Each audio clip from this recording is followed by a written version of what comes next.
Alright, we are in Mumbai and it has been quite an exciting day because Tata Motors has just showcased and also launched the Tata Curvv SUVs. The Curvv EV has been launched, Curvv ICE will come, and with me I of course have Vivek Srivatsa sir, who will be giving us really cool and interesting insights on the Curvv EV and what to expect from it. So, sir, the first thing that I need you to address is that why the coupe SUV style and what made Tata Motors put its belief behind that, and what makes you think that the Tata customer and fan will be behind it? See, the mid SUV where Curvv is coming in is a very large category. There are huge number of players already in the category. We are slightly late getting into this category, and when you come late, you have to come with a bang. You have to bring in something which is very different, but at the same time, don't compromise on fundamental requirements. So that is what we decided. If you look at Curvv as a pure SUV versus what the category offers, whether in terms of space, features, powertrain options, etc., we are very much there. But we needed to give the customer something more, right? And that's where the SUV coupe design comes in, where customers see a product which looks fantastic, but also does all the basic requirements perfectly well. And that's the way you get into a category little late, but still make a splash. So we had to make a splash, and hence we went with this design. But if you go back a little bit, Tata Motors traditionally, we have continuously been disrupting, right? If you go, we were the first to launch an SUV in the country, with the earlier Sierra. And since then, most of our products have been white space products, creating something new. Recently, it was a Nexon in 2017, very different looking car. We launched the Punch.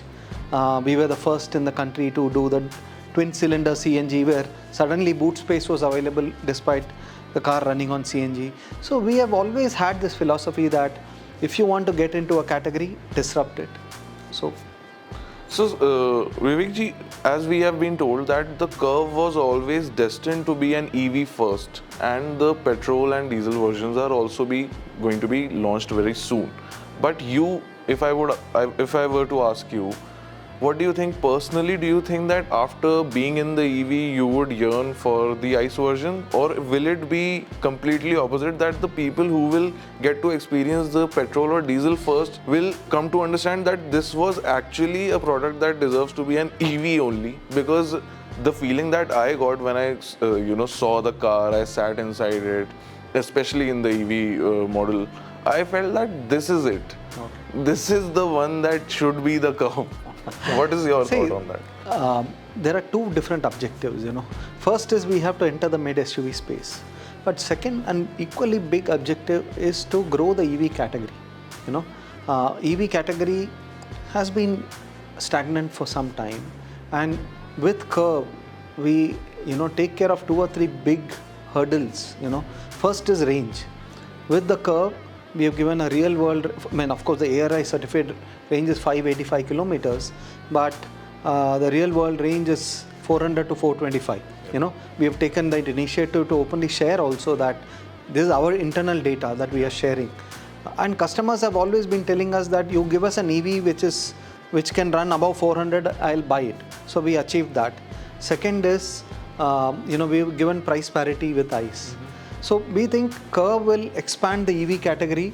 Lot of new customers will come in who are so far not considering EV at all, will consider the Curvv. Additionally, for the first time, we have a Tata Motor EV which is more than 4 meters. This is 4.3 meters. So that prestige factor is taken care. Buddy Gadi type. So otherwise, we were so far selling compact cars, subcompact cars. So that is the other thing. Of course, ICE customers are completely different. The Curvv ICE, which is diesel, petrol, will still be the majority volume, right? So we are looking at it as completely 2 different products. We wanted the EV to have some time in focus, which is why we launched the EV, and subsequently we'll launch the ICE as well. Of course, and there is exciting news in ICE front as well because of the Hyperion engine. Yes. And the figures on paper are really exciting, and I can't wait to drive it once and experience that. But coming back to the Curvv EV, of course, it is a segment above than what has been available with Tata. you know, it's got the looks, it's got the tech and features also, but it was interesting to see that performance numbers also on paper are really interesting. 160 kilometers per hour top speed with an EV, and then of course the 0 to 100 acceleration of 8.6 seconds. So what is that courtesy the new architecture, and what kind of insights would you like to give to our audience about the new architecture? Since it's getting into a bigger category, these are fundamentals that we had to change, you know.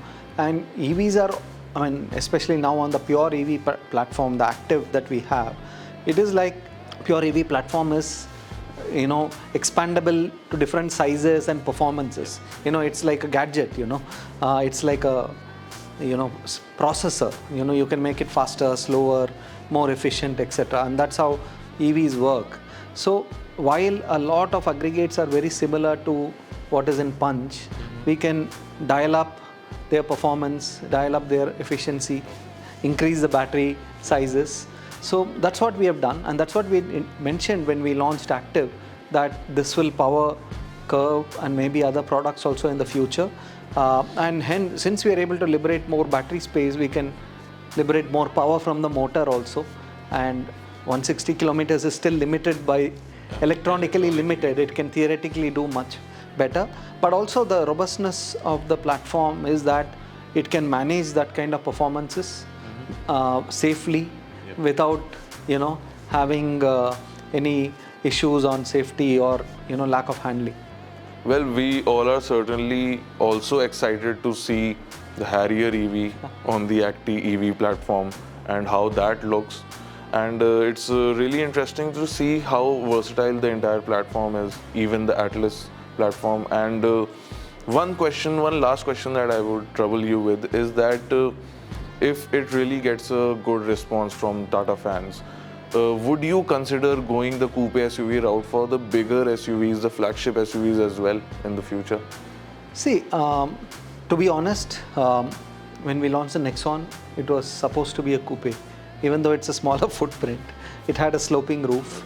Harrier 2 is not a normal SUV. It has, so it is not the first time we are getting into this disruptive design. But having said that, coupe is not an easy shape to design. You know, it needs certain dimensions to do full justice.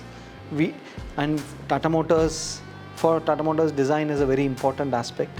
So for sure, you know, we will make a coupe only if it looks good, is what I would say. Okay.